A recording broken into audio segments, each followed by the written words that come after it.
Las Palmas to Saint Lucia, it's ARC time again, celebrating 40 years of ocean adventure. This is ARC Live.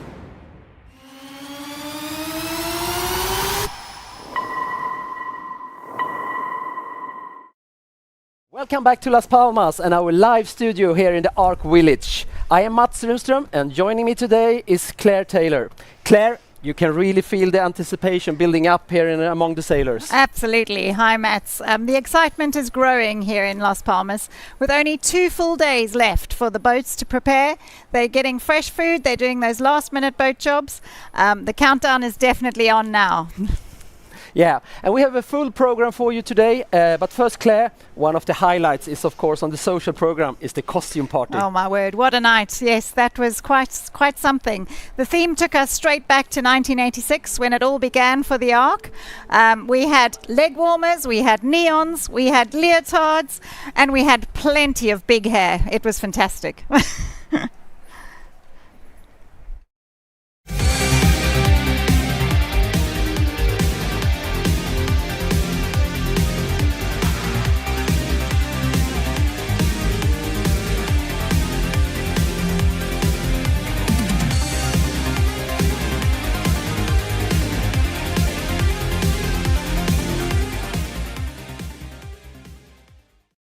Yeah, that was a fun night, and it ended late for a few, I can tell.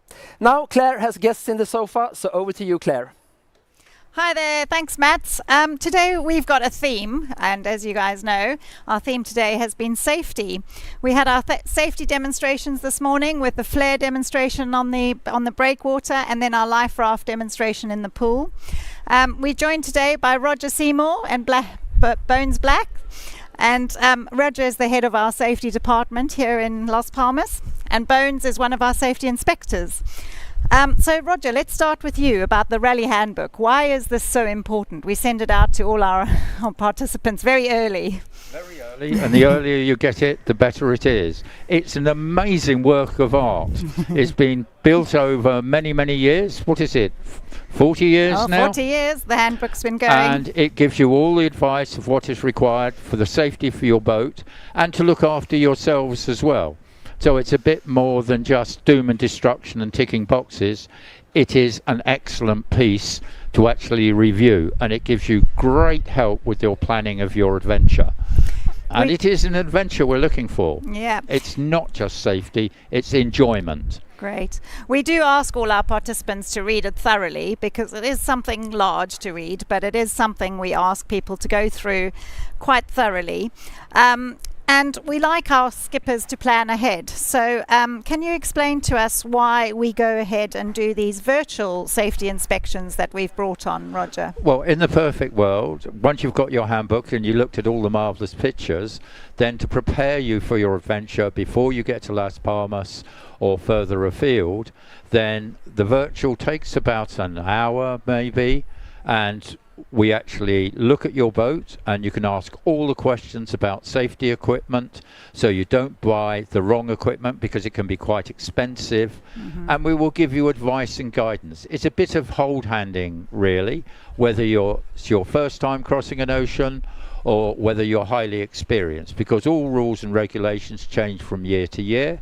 And it's good fun as well. I very much like seeing people in the sunshine on their magnificent boats in different parts of the world, and to give them advice. And they become friends then.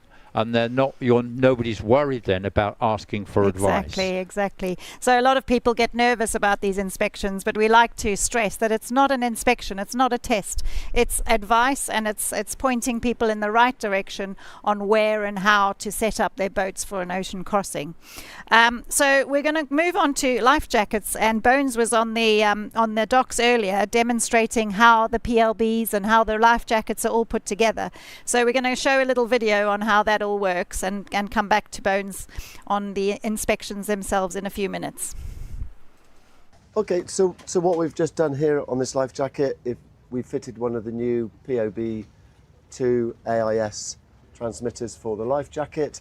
So if they fall over the side, the life jacket will inflate automatically, which will automatically pull on this ribbon that activates the AIS transponder, which will transmit to their VHF and also to everybody else's AIS in the area, so they can be rescued as quickly as possible.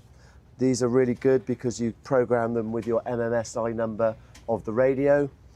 The closest boat that's going to save the life of these people is the boat they've just fallen off. So as soon as they get the radio call, the radio will start going to tell them that there's someone over the side, and they can go back and perform a rescue. Great. So, Bones, you were there talking us life jackets. Can you tell us more about the onboard safety inspections that you do here in Las Palmas? Every single one of these boats has an inspection before they're allowed to take part. So can you give us some insight into those? As explained, everything you need to know about the safety of your boat is in the rally handbook. We basically have a checklist, and all we do is we run down through the checklist, making sure that all the safety equipment you have on board is in date, is serviceable. We like to have the life rafts checked, that we know that they are in date. We like to know that the numbers are correct with our paperwork for your EPIRB, so if there's anything that's going wrong, that we know about it through the EPIRB system. So basically we check through the checklist, making sure that you understand how everything works and that everything is in place. You also do things, little things, like demonstrating to people how important it is to put, let's say, something simple like a fire extinguisher, which places to put them and where to store them so that you can get into them quickly should you need to. Yeah, exactly. All the safety inspectors that we have here at World Cruising Club are very, very experienced sailors. They've done a huge amount, many crossings between us all, so we have a great array of knowledge in our minds that we can pass on to the participants to help them with more confidence and be aware of what they have and how to use it. Great. So can you tell us what man overboard equipment a boat is supposed to carry? So we like to we definitely make sure that there is enough man overboard equipment that they can recover the man overboard. So we have life buoys we have that are all attached to the boat or not attached to the boat. We make sure they have reflective tape, a whistle, a drogue, they have a dam buoy with them, so if someone was unfortunate to go over the side, they would have a good chance of seeing the life buoy that's just been thrown over. Each life jacket is fitted with a PLB or AIS, so that boat can collect them back up as soon as possible. Great.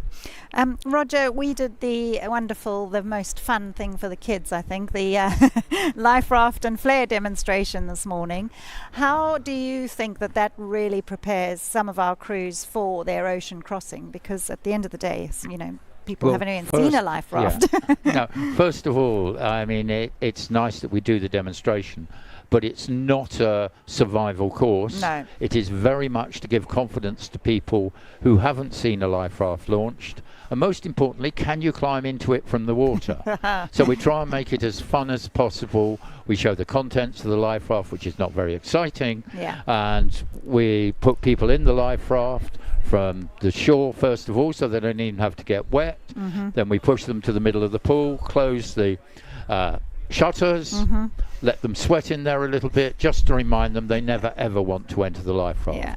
A very expensive piece of equipment that we don't expect them to use. Definitely. And when it comes to the kids, I think it's personally very important that they have the confidence, so if the worst happens, they're not frightened of going in the life raft. And to be quite honest, they have more fun in the pool than the grown-ups who take it far too seriously. Yeah, that's definitely one of those things where if you ever have to get into it, the pool is the best place to ever have gotten into it. So. Yeah, and it's warm as well. Exactly, the perfect conditions. We also do, in the pool, we teach people how to stay together in a group and how to swim to the life raft, how to keep warm, all those survival tricks, and then also opening up up their eyes into what life will be like on a life raft. So telling them, one of them's going to get sick, one of them's going to need to go to the toilet. Yeah, we don't emphasise those points too much. No, but as I say, it's a fun session, exactly. but we do touch on but those just getting points. them to think about these things, exactly. And it's a really good reminder, even if they've done courses before. Exactly, no, it's brilliant. Right, so let's hear a little bit from the crews how their inspections, their safety inspections went with our team. So are you just doing the safety inspection, and how has it been so far? Well, one of the things that I like most about the ARC is your strictness in controlling the safety standards. It's not an easy job, the safety inspection, I would say, because you need to really prepare and think about it. But we think it's very much worth it, and we're happy to comply with the requirements that the organizer has put upon us.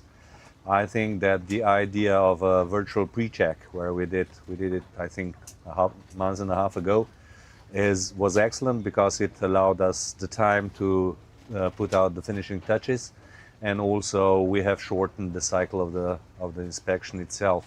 So when we arrived here, it was just checking of what we were missing.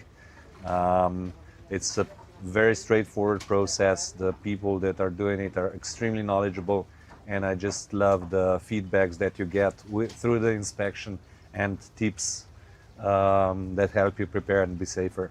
Yeah, I saw that you had Bones on board earlier today doing the safety inspection, and did you get any tips out of him? Oh yeah, a lot. Really, the kind of tips that you get from you guys is, it's not something in the books, it's something theoretical, it's really hands-on tips, and that's what we appreciate a lot. Lovely to hear that. What's your name and what's the name of the boat? So my name is André Mertel, I'm the owner and skipper of the Hagazusa 3. Fair winds across the Atlantics. Thank you so much. Great. Well, that's all we have from Roger and Bones today. So thank you so much for joining us and for all your valuable insights into safety at sea. It's been a joy. Enjoy your adventure. Great. So now we're going to cut to Garmin. We interviewed Garmin earlier this morning. So we've teamed up with a number of companies to make this broadcast possible, and this Garmin is one of them. So it's fantastic to be joined today by Pontus Runström. That's the Marine Segment Director at Garmin. How are you, Pontus? I am very good, thank you. How are you guys? Yeah, very well. It's a beautiful day here in Las Palmas, which we're obviously very grateful for. Looks like you're at some sort of trade show there. Where are you? Yeah, that's correct. I am in the Netherlands, in Amsterdam, in actually rainy, well, a little bit sunny today, actually, but raining this week, but at the METS trade show in Amsterdam. Lots of activity there. Tell us a bit more about Garmin. I've actually got one here on my wrist. I promise that's not deliberate product placement, just a fan myself. But to those maybe who don't know about Garmin, what is the product and what does it do? Yeah, well, Garmin is a huge company that do things exactly like you said. We do a lot of wearables in a lot of different segments for outdoor and fitness and training purposes. But a big portion of our business is also marine industry. So we are the biggest marine electronics company on the globe, actually, for leisure marine products, for navigation and safety, for both power and sailboats. Fantastic, and obviously, as I said earlier, I'm here in Las Palmas, ready for the start of the Atlantic Rally for cruisers. People might not know exactly how Garmin can help them with their transatlantic crossing. What might a Garmin product offer them? Well, we have a lot of different products, of course.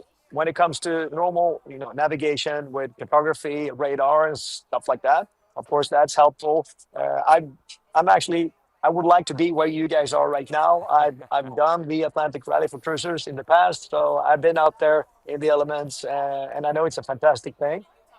One thing that I used a lot when I took the trip is the what we call our inReach devices, which is satellite communication devices, so that you can send messages to your loved ones when you are in the middle of the Atlantic.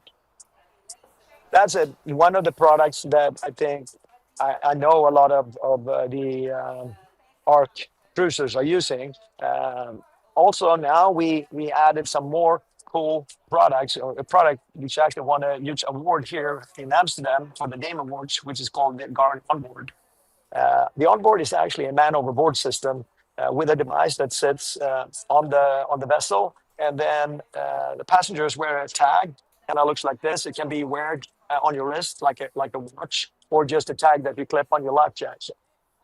If somebody falls overboard and an MOB gets created immediately on your navigation system, and you also have the possibility as a captain and skipper, when you look at your navigation system, you also have all the tags active there. So you see who's on board, who's not on board. Of course, hopefully everybody's on board all the time. But then you understand if you lose someone, who that is and where you lost them, so that you have a possibility to actually go back and retrieve the individuals. That sounds absolutely amazing, and safety equipment and communications equipment is constantly developing. You mentioned earlier there that you're a previous participant of the Atlantic Rally for cruisers. When it comes to that communication element and communicating with loved ones, is that something which you found perhaps maybe a bit challenging, and it was really useful to have a Garmin product on board? Yeah, of course it is. Of course, you want to communicate with people, but it's also, it's a safety aspect. When you have these kind of devices with you, and you actually, if for some reason you have to leave the boat, you can bring this one with you and as an SOS device, and that will help you when you communicate. And the beauty of this SOS feature in these devices is also that it's a two-way communication. If you have a standard e-pib or something like that, you go into the water and then you hope that someone actually acknowledges that you're there. When you press SOS on this device, of course, our command center, they will know exactly where you are on the globe. But you will also get a response back from us that says, okay, we see that you pressed a distress button. What is your problem? What has happened? So that it's also acknowledgement that you actually, somebody heard your distress call. Because when you're in the middle of the Atlantic, if you throw in an e-pib, and you hope that somebody's going to pick it up. In this case, you will know instantly that people know that you're in distress. They can communicate with you until the rescue is done. Absolutely. And at the same time, you can use the same thing as just sending a text message to your wife. You say that I'm fine, we're having a fantastic sunset here in the middle of the Atlantic, or whatever you're doing. Or we're in a massive storm and we're having a terrible time, whatever the story may be.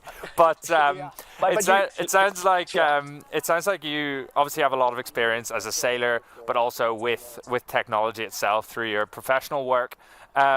If you were to give one piece of advice to somebody setting off this Sunday, what would that be? Enjoy the ride. It's going to be fantastic. That is my emotional advice. And my professional advice would be make sure that you check your weather routing properly and stay out of the bad weather.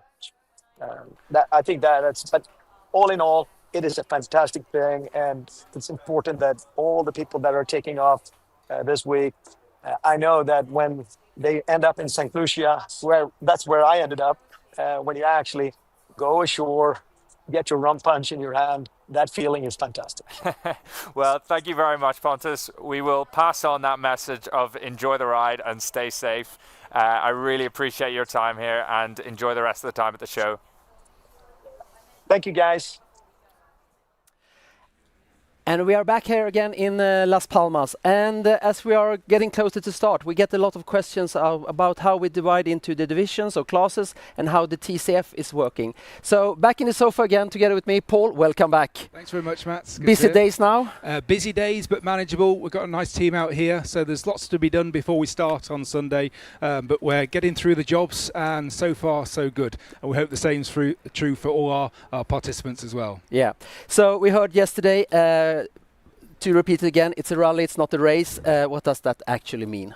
Well, yes, the Ark is principally for cruising boats, although we do have a racing division, and those cruising boats will be divided into multi-hulls and monohulls. And the main thing probably for many of those crews on board those boats is just to cross the ocean safely and have an enjoyable time whilst crossing. But occasionally maybe a little bit of competitiveness slips in as they follow the positions on a daily basis as they're issued from rally headquarters. And so we have a system of fun competition in the rallies where we provide a time correction factor to the cruising boats in the two divisions, and that allows some element of fair competition between the boats so they can track their own performance against boats that aren't the same size and shape ordinarily. Yeah, I remember when I did it myself the last time. Every morning when you get that brief, I mean, that's really what everyone is looking at. It's true, and sometimes it's something that develops during the course of the rally. Boats may be in here in Las Palmas saying, oh, you know, we're not so interested in the competitive side, but it is something that tends to develop, and maybe when they're in their routine at sea and they're looking for another thing to be occupied with, then maybe they'll look at their positions every day and make some comparisons. Yeah, so the time correction factor, how is it calculated? It uses a number of data points about the sails on board the boats and the hull, and also the weight of the boat as well. So we put those through a formula which is a consistent formula, and it spits out a number at the end which is the time correction factor. Because of the many production boats that are in the Ark, we've got quite good database now of previous models and what that time correction factor is. So there may be some variation depending on whether the boat has downwind sails or not, but we've got something to compare it to. So yeah, it's a calculation, and it's only as good as the data provided. So we make sure that's accurate first, and then we calculate the TCFs. All right. So being a racer myself, is everyone always happy with the TCF they were given? No, not at all. To be fair, I think people understand that we do have a database, so there's that history of calculation behind the calculation for any particular boat. But we issue those TCFs, put them up on the notice board, put them up on the event rally app, allow people to look at them, compare them, make their thoughts on it, and then there's a period of time where they can submit a request to have their TCF or somebody else's TCF reviewed. Those reviews go to the ratings office, they'll go through them, and then there'll be 24 hours later a list of decisions as a result of their review process. So we'd like to think that we're operating the fun competitive side of the rally as fairly as possible, and so for some it'll be an exciting time at the moment because we're just in the middle of that process, and the finalised TCFs will be issued to the fleet at 1800 hours this evening. Just an hour ahead. Yes. Yeah. All right. So actually one of the questions that came in from our website, arclive25.com, was, are you allowed to use the engine? Yes, in the cruising and multi-hull divisions, using the engine is permitted. The skipper, the crew must make a declaration on arrival how many engine hours they used during their passage, and then those engine hours are multiplied by a motoring penalty.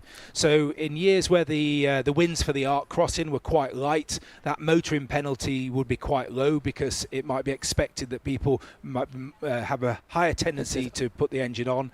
In years of good winds, it's less likely, and so the penalty would be high. So the penalty would be somewhere between 1 and 2, and that's times by the number of hours the engine is used, and then that's added on to the elapsed time for the whole crossing. All right. It's good that this program is recorded so you can go back and see what actually Paul said right now. It's all written down in the sailing instructions before in advance, and those that are particularly interested will study that in advance. That's yeah, good. All right. So getting to Saint Lucia and then the prize giving then, how do we do that? Well, the fleet is divided in between the two divisions into a number of classes. So within the cruising division, I think we've got 4 or 5 classes this year. So I say we're just finalising at the moment. And then we'll have within within those classes, prizes awarded. The prizes will always be for first, second and third place, but in addition to that there's probably 4th, 7th and 9th or 10th or something like that, which means that despite the position of a boat as a result of a corrected elapsed time, there is every reason to attend prize giving, because anybody could be a prize winner. And just on prize giving, whilst we have the fun competitive side, as part of the prize giving event, it probably represents half of what we award prizes for. We're also awarding prizes for those that generate the spirit of the rally, recognising the double-handers that sail with just 2 people on board, maybe those with families, the pets, those that contribute to the radio net or the WhatsApp group at sea. So it's not just about the competition in the rally. It's a much broader thing than that. Yeah. So we talked about the cruising division, but we also actually have a racing division. We do, yes. Yes. Yeah. And that one is based on the IRC rating system? It is, yeah. So that's an independent rating system. So we receive a certificate from the ratings office for each boat. So we just use that rating as provided. And of course, in the racing division, there's not the allowance to motor. So if you're looking at the YB trackers and you can see that the IRC rating is already in the trackers, then you'll get a very good idea of after calculated corrected results what position a boat may fall in.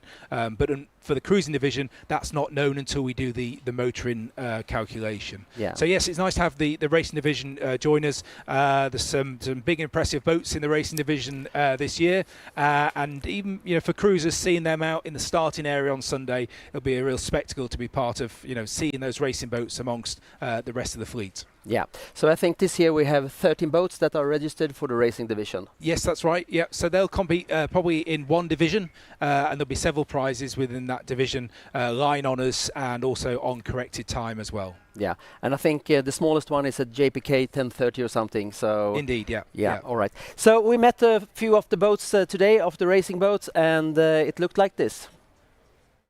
So we are on board Next Gen by Yayo, and we are joined by the co-skipper Gus. How are you today? I'm good, thanks for asking. Tell us a little bit about the boat, the VO65. The VO65, what can I tell? I think most people know the boat from the ocean race. This boat has done the ocean race 2 times around the world and 1 time in Europe. And have seen a lot of miles during the last 10 years it has sailed. And looking forward to make some more miles in the next coming years. Together with me, co-skipper, and with Jaume, the owner. We're looking forward to some nice racing, but also guests, and want to show people how nice sailing on this boat can be. Yeah. So how many people are you on board for the crossing this time? For the crossing this time we have 14 people.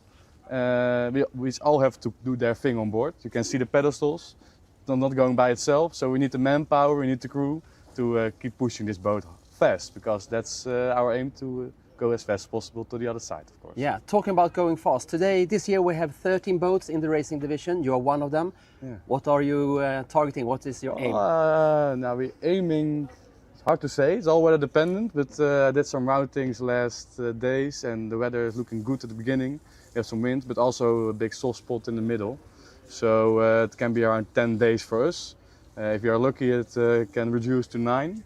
If you're unlucky, it can increase a bit, but let's aim for that 10, and then I think we will be a happy crew to be in Saint Lucia in 10 days from the 23rd. Yeah, so talking about routing, does it look like a northerly route for you or southerly? Oh, they're still very variating at the moment. So very patchy in the middle. They're very patchy in the middle, so you have two options to go north or south, and you know that. And yeah, for now they're quite close together, but as soon as we come close to the start, we'll hopefully have some better stable models to see if we are really going in the south or the north route. But yeah, the north route now seems a bit more beneficial. That was my... We will see on the other side where we are meeting you in 10 days, you said. 9. 9. Let's aim for 10. Thank you, guys. Best of luck. Thank you. Thanks a lot. Thank you. So we are standing here with the watch captain on board Remax. Your name is? Gaetano, figlia di Granara. Yeah, and Remax, what kind of boat is it? It's a Baltic 65. So for me, it's the second time that I'm coming on board.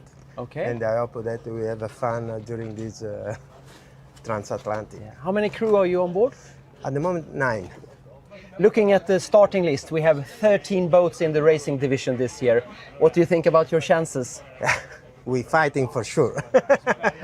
So you're aiming for the podium. Yeah. That sounds good. Still being on board the Remax together with the team manager. Yes, Nikki is my name, Nikki Mosca. Nice to meet you. Thank you for coming. Appreciate you are with us. Yes. If you want to race with us, we need people, good people. So come with us on a cross. That sounds good. Yeah, we heard your ambitions to have the podium in this regatta or rally, so that's fine.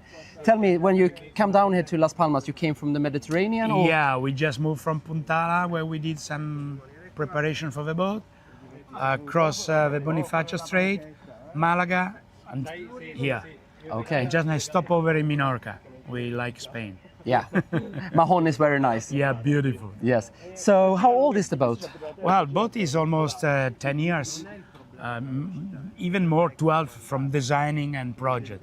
So it was built for Italian owners, specifically done with a mix of cruising with a semi-lifting keel and racing.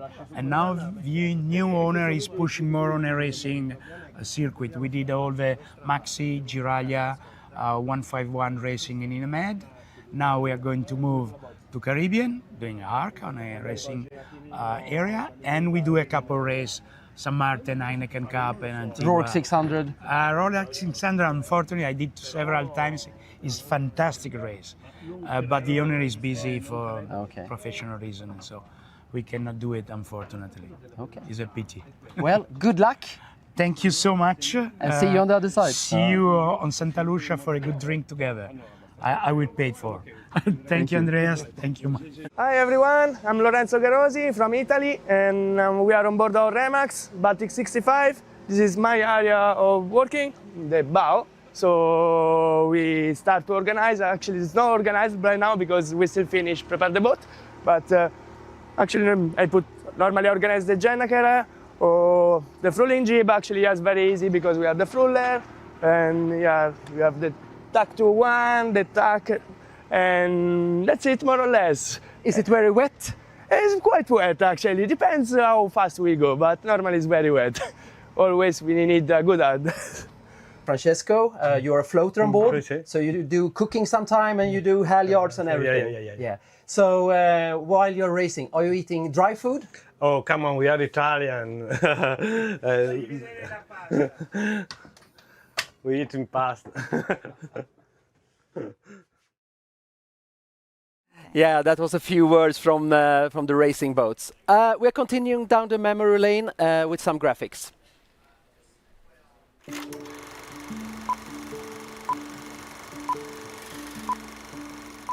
In 1990, the ARC finished move to Saint Lucia. With new facilities at Rodney Bay and with strong local support, this made the perfect landfall and has remained ever since, offering safe berthing, warm hospitality and a festive welcome. In 2009, we introduced real-time tracking. Every yacht carried a YB tracker, providing friends, family and rally control with up-to-date positions at least every 4 hours and more often at start and finish. In 2013, to complement the ARC Plus is launched. Introduced as an alternative route with a stopover in Cape Verde Islands, ARC Plus offered an additional destination in the Atlantic crossing and a new route for returning participants to enjoy. The fastest ARC crossing was made in 2016 by Rambler 88, a canting keel maxi, owned by George David. That team reached Saint Lucia from Las Palmas, approximately 2,700 nautical miles, in 8 days, 6 hours, 29 minutes and 15 seconds. Yes, so thanks for that. I'm joined here in the chair by Alicia Rodriguez from Foresta here on Gran Canaria. Now, Alicia, what is Foresta? First and foremost, thank you for inviting us. Muchas gracias. We are a private non-profit organization, and for the past 26 years, we have been dedicated to restoring and conserving the forest mass of the Canary Island.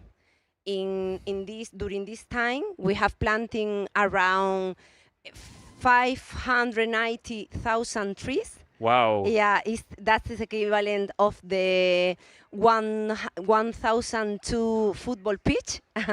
And we can infiltrate more or less 15 million water per year. It's very important to plant tree. Wow. And World Cruising Club has been collaborating with Foresta for 15 years. Now, why has this been so important to the tree planting project? Yes, World Cruising Club has been collaborating to Foresta for 15 years, maybe 2010. We have planting with them, around 4,000 trees, and 880 people have participated in the activity, and we have carried on maybe 28 environmental activity. And thanks to this activity, we have planted more, and the Gran Canaria is greener. That's amazing. 4,000 trees, 28 projects. It's incredible to do that over so many years. And just why is Foresta so important to the biodiversity of the island here in Gran Canaria? Yeah, the Canary in general, the Gran Canaria, the Canary Island are truly unique. Why? Because we are the 14th region of the world with the highest biodiversity hotspot. In addition, 15% in endemic species of Spain are found here. Also, we have the 25% of the Spain Park National. We have to do a lot of protect, and the biodiversity in Canary Islands is very important. Lots of animals, lots of different species of plants. That's amazing. And just finally, is there anything you would like to say to anyone listening, anyone watching? Maybe nobody's watching, I don't know. No, I would like to express our deep gratitude to World Cruising Club for these 15 years, and the participate have taken part in this activity. To the sailor, I wish you all the safe and wonderful journey this Sunday. I remember that every seat counts in making Gran Canaria, Canary Island greener. Thank you very much. Well, muchas gracias, Alicia. Muchas gracias, Foresta. Gracias. We now have a short video about Foresta, which will tell us a little bit more about the project.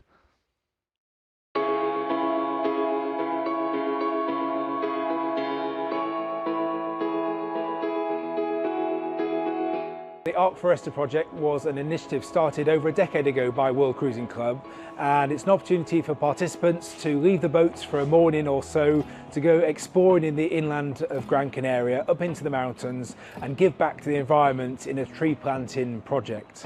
Every year, about 50 participants go on some transport up to the highlands of Gran Canaria and probably plant about 3 or 4 trees each. Over the course of the years, we've probably planted over 4,000 trees with about 30 visits to the highlands. Each time a different group of sailors getting involved with this great environmental project.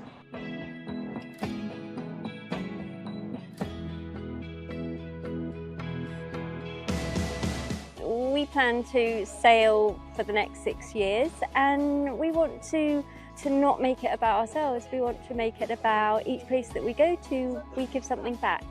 And it's lovely that with the Arc there is this opportunity to come up here and plant trees and give something back to this island that is actually looking after us right now. Knowing what we know about Foresta and the forest fires and the history of the land, that actually, to all be here helping to reforest this area. And our legacy is this little laurel tree that we planted, and hopefully all of us and the other trees that we'll plant today, they'll grow and they will provide oxygen and regeneration, and so it's a regeneration project, and I'm really happy to be part of that.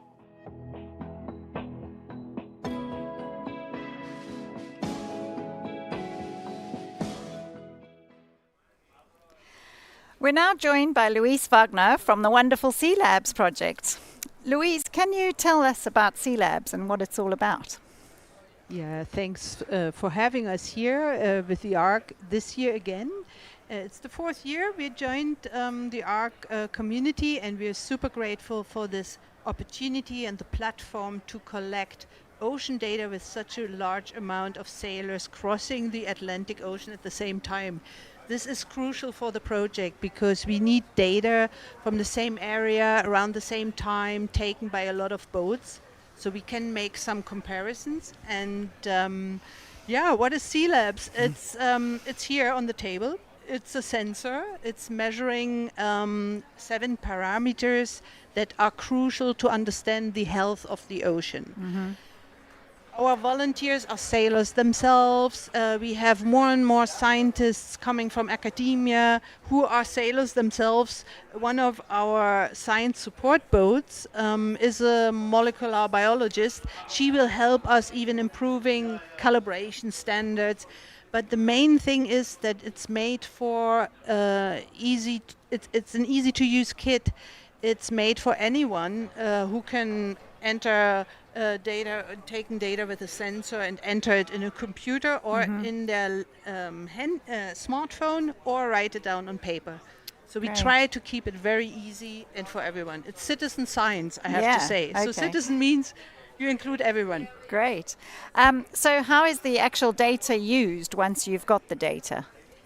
Yeah, so it's important for understanding the ocean because it's such a complex system to have a lot of chemical compounds measured. Mm-hmm. And the data is going into a huge it's called EMODnet. I don't want to go into these boring details, but they are simulating basically the ocean that we know. The physical ocean is being simulated. It's called the twin ocean. And that way they can understand what is happening in the real ocean. But they usually use data from satellites or from faraway systems, and they invited us this year. We got awarded. We won a prize the first year, and thanks to the help of the ARC, because the project became so big and relevant. So it's going into a database that's fed by other sources, and it will be tapped by marine scientists who need to know data from that area, from that time of the year. So we are helping to understand the complexity of the ocean. Great. So how many boats normally participate in if so, we obviously contribute from the ARC, but how many boats from the ARC normally participate? So I must say it's growing every year, and this year with the 40th anniversary, we tried to get 40 sensors out. And it's a lot of work to prepare the sensors. We have to calibrate them. So thank you to my volunteer team. We spent the last night calibrating all the sensors. And 20 sensors are out with the ARC Plus, and we are deploying 20 sensors now with the ARC to Saint Lucia.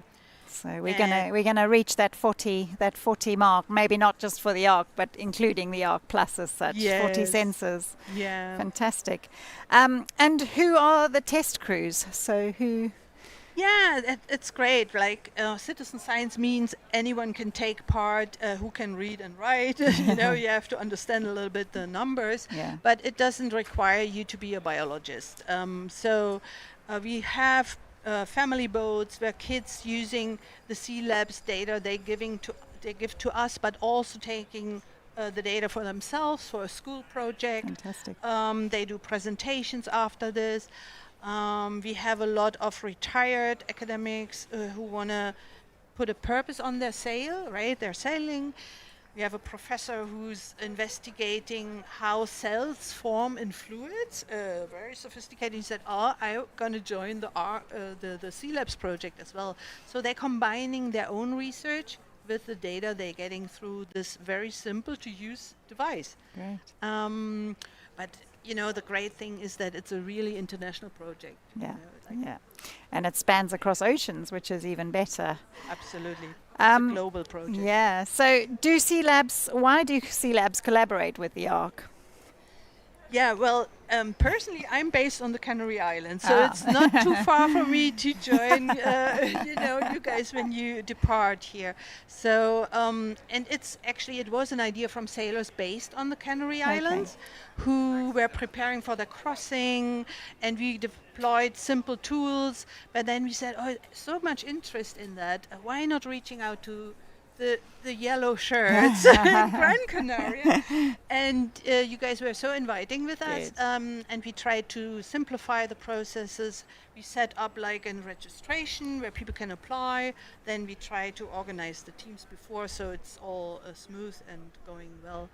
And the platform, it's great because we reach a lot of other sailing communities who ask us to do the same. Brilliant. So they've seen what you've done with the Ark, and they want you to come and collaborate with them as well, which is a great reach. What did you reach already with this initiative? What have you achieved? Yeah, so it's the 4th year. We're measuring this stretch of the ocean. Obviously, the network is growing hugely, and this is, for me, it's the most important part because it creates opportunities to more. Plus the academic side. I was mentioning that professors from other marine science areas are interested in this citizen science project, even if it's not the accuracy they have in a lab. They use this data. So we got an award from, it's called the Ocean Tribute Award. We got it this year because everyone loves the simplicity of the project. Plus that the data was accepted now by, data scientists, analysts, and they say it's accurate enough. It goes into this huge source. Fantastic. Well, we are super proud to be part of the Sea Labs project and to give back to the ocean, which gives our sailors so much. So thank you so much to Sea Labs for being involved. It's been a pleasure to have you for the last 4 years, and we hope that the next 40 years of the Ark will include Sea Labs. So thank you, Louise, for joining us. We're now going back to the docks to meet with the fleet. I'm Scott. I'm Mark. We're aboard our boat that we own together, Alizé, a 51-foot RO51 Fountain Pajot. And we are 4 days away from the start. How is the preparation going? Going well. Really well. I think we're more ahead than we thought we would be. We have a couple of other operations to get done before we leave, but we're in pretty good shape. All right. Yep, just a couple more things we need to get done, and but it's all planned out and ready to go. And how many crew on board? We have 4, 3 old men and 1 younger woman who isn't joining us until the very last minute. She doesn't want to be around us old men until she has to. All right. And provisioning? We've got all of our provisions pretty much done. We're going to wait until Friday to pick up the perishable stuff. Produce is coming Saturday through the provisioning team set us up with the delivery company, and so it's being delivered. Yeah, but we're good. First crossing? First one this big. I've done a couple of smaller crossings, but nothing quite this large. I think we might be larger by the time we get to the other side from the provisioning we've done. Oh yeah, it is stacked deep. We did not want to run out, and so we have plenty of. We have plenty of snacky foods. We have good food too, but we have plenty of treats. Sounds great. How long have you had the boat?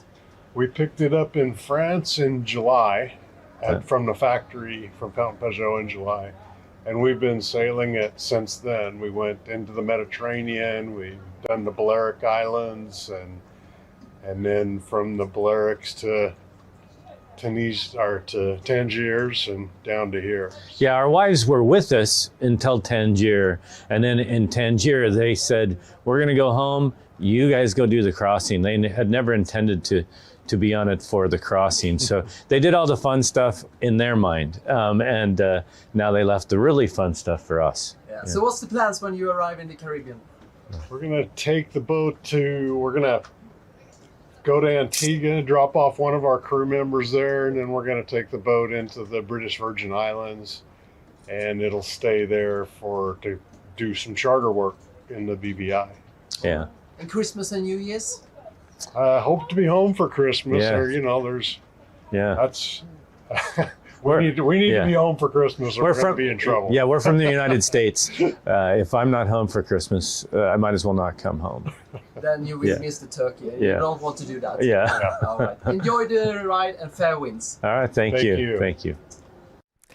Yeah, that was Scott and Mark on board the boat Alice. I really wonder what they're going to do with all that mayo that they had on board. I'm now joined in the sofa by my colleague Claire that knows everything about provisioning. Welcome, Claire. Welcome. Oh, thank you. Provisioning is such a wide subject. Everything about eating and living at sea, from toilet rolls to bananas and steaks. That's true. Yeah. The seminars that you're running here in Las Palmas, Claire, are very well attended and appreciated. And I know you picked a few topics to talk about today. Yes, I picked just a few because, as you just said, it's everything. It's the closest that any of us are going to get to running our own spaceship, being at sea with no supermarkets handy. And many of us have... well, if you normally cook for maybe one person or two people at home, you nip out to the shops, you maybe go out for dinner, but... here you might be a crew of 6 and having to shop for nearly a month. So with no soup, it's a bit of a daunting task for most people. So we could talk, all afternoon really, but we've had to narrow it down to just a few I think topics. your seminars is around an hour normally. An hour of very fast speaking. But I should say before we start that it's not about my expertise. I've been doing this for a long time now. So I go to Saint Lucia and talk to the people who arrive. So it's basically the seminar I give is the total experience of all these people who've gone before. Every year I pick up new tips and adjust the seminar a little bit to make it better for people who are coming this year. Yeah, all right. So let's see if we have some slides to go with it. Bread. Yes, it is a bit of a random selection of topics. This picture on the left, as you see it, that's actually the loaf that was sprung on me on a trip to Greenland. We were at anchor off Nook, and suddenly there was a smell of bread from somewhere, and one of my fellow crew had snuck some yeast on board. And there it was, beautiful, a beautiful loaf of bread, most unexpected after a month at sea. And I say, why would you even think about cooking bread at sea? It's because it's not all about the sailing. It really is about the snacks, the surprises, the next thing that you're going to have, the next meal. That's what you talk about. And so here's an opportunity to do something that perhaps you wouldn't do at home. It's not necessary, but it's fun to do. And you can do. You can cook bread in so many ways. So the bread I was just talking about was just in a conventional oven. The loaf on the right is the one I'm most proud of, and that's pressure cooker bread. Ah. Yeah, who'd have thought? Bread can be steamed as well as baked. So if you cook in a thermal cooker or a pressure cooker, you can make bread with just 15 minutes of gas. It looks yummy. It is. It looks yummy. And if it's not baked, and it doesn't have a crust. So normally it would just be white, pally-wally white with no crust. So the secret to making yummy bread is to put a spoonful of tomato puree in it, and then you get super delicious bread. Good tip. And the other little good tip about it is because it's steamed bread, the water, it's cooked basically with water underneath and is steamed, but the water at the top of the pressure cooker, well, that just... condenses and drops down on the bread unless you put a little hat on the top of the bread, and then you get a delicious loaf looking like that. Fantastic. Yeah. And I think we had something about water as well. Yes. There's always a debate about how much water you should have in the event of emergency. I mean, at home you use between 120 and 150 litres of water per person per day. Yep.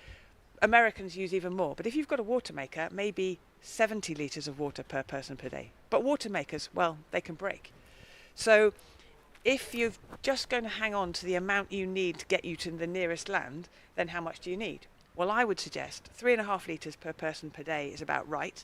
And you can kind of break that down so that it seems right. So 50 centilitres for washing and cleaning your teeth. A couple of litres for drinks, tea, coffee, drinking water. It's all for drinking, whether you drink it in tea form or water form. 50 centilitres for cooking and 50 centilitres for everything else. That kind of sounds about right, and that's where you get your 3.5 litres per person per day from. Yeah. And So your recommendation is to have, on the picture here we see smaller bottles. Is that your recommendation? Well, this is it's a double slide really, because you'll see that these water bottles are all named. And so they happen to be 50 centilitre water bottles for the purposes of looking of understanding the 3.5 litres. But we all know that life at sea is super dehydrating. So if you've got named water bottles, you can kind of keep an eye on the rest of your crew and how much they're drinking. That's a good tip as well. Particularly your skipper in those first few days, because skippers are known for staying up too late, trying to take on, they're worried about their crew, they're thinking hard when they're leaving, and they drink a lot of coffee and they forget to drink any water. And too much coffee, too little water means a grumpy skipper. So it's a good idea to look after not just your crew, but your skipper as well. Yeah. And to go with that then, the veggies. The veggies here in Las Palmas, you can buy. Well, they've got fabulous fruit and vegetables in Las Palmas, and they are really quite large. So most people will go slightly overboard on buying too much stuff. So one of the most important things is how are you going to keep it? You want to buy the right stuff, and you want to be able to keep it for 18 days at sea. So. The sort of things you want to buy are the things with low moisture content. So things like cabbages, leeks, potatoes, carrots, those kind of things will last a really long time. Some of them, like carrots, if you leave them in your swinging nets, they'll dehydrate. Okay. And so they shrivel up into nothing. But if you put them in the fridge, they get a bit wet. When you open and close that fridge, every time you want a drink of water, there's a lot of moisture in the fridge. So that means that things like carrots, they get a bit wet and they go black and mouldy. So the tip for things like carrots is to wrap them either in paper or their tinfoil, loosely wrap them in tinfoil, and that kind of manages the dehydration process so that they can last the whole way. Perfect. Who knew? And about salad then? Well, it was actually a Norwegian lady that first. I thought it was impossible to get salad across the Atlantic. I mean, things don't last. And with that damp fridge, it's going to be hopeless. Why bother? But she showed me the secret, and it's kitchen roll. Basically, if you keep your salad items, your lettuce, your tomatoes in the fridge, yes, but you've still got to keep them very dry. So you wrap them in kitchen roll, and then keep your fridge very dry. And if the kitchen roll gets damp, then you just change the kitchen roll. And that's how you get your salad across the Atlantic. Tomatoes is what we see here, but it applies equally to lettuce. Yeah. You don't want that limp lettuce. Iceberg lettuce is better, but you can get it all the way across. All right. So what to buy then? What to buy? I would say you start with the freshest produce, which is very easy here in Las Palmas. We have some great, there's a great fruit and vegetable market, and there's some great independents around the marina. You want to buy produce mostly that has never been refrigerated. So things that have been imported to Las Palmas will have come in a container, and that will have been refrigerated. Those items, avoid them because you then need to keep them refrigerated. And you want to buy the freshest produce. You want to keep the moisture content down, and you want to buy it a few days before you leave, because what you really want to do is keep it dry, get it dry before you go on. You bring it on board. If it's raining like it has been here in Las Palmas recently, then just don't bother washing your fruit and vegetables at all. It's really important to bring it on board dry. Well, Claire, provisioning is really a wide subject. I think we could be sitting here talking for hours. We haven't even got onto the subject of eggs. And I know that in the Rally Handbook, there are also some good chapters about provisioning. Yes, there are. So, thank you, Claire, for joining us today. Thank you. And now a few words from our sailors. Yeah, standing here with my new Australian friend, Wayne, was it? Wayne on Cooinda. Cooinda, that's the boat. Is the name of the boat, and it's actually an Aboriginal name that means happy place. Ah, so Cooinda is happy place. Happy place in Aboriginal, indigenous. Okay. So, there you go. Sounds good. Thank you. And this is your friend? This is my wife, Uta. Ah, but she's not Australian. She's German. German. Yes. Yeah. And you also sail on Cooinda? Yes. Yeah, okay, that's We nice sail together, to sail together, of course. Yeah. You can't send him away alone. No. I want to take part of this journey. It's pretty exciting. Yeah, it's pretty exciting. What do you think about the go? What did you say? 20 days, was it? No? We're planning 20, hoping 17, 18, but we'll see. I heard 15 days here. She was. Whoa. No. Would be even better. Just kidding. It would be great, but well, we take it as it is, as long as we come there and everything is fine. Okay. I'm fine with 18 or 19. Yeah. Do you also need a stamp? No, he needs to go in there because he's Australian and I'm European. This is a special. Yeah. Okay. We have these 2 lines. Special stamps for him then. Yeah. Okay. So that was all for the show today, and don't forget that you can watch all episodes on the World Cruising Club's YouTube channel. And our radio station is live 24/7 with 3 daily shows, and you can visit arclive25.com to get more information. But Claire, what are we up to for tomorrow? Tomorrow we have the Saint Lucia Tourist Board, who are going to come and tell all the sailors what they got to look forward to on the other side of the Atlantic.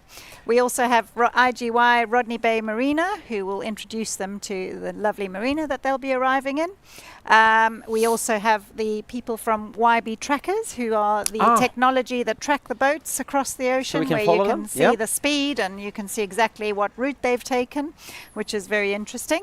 And we'll also be checking in with the World Ark fleet, who are now in South Africa. So we will be having a little interview with them.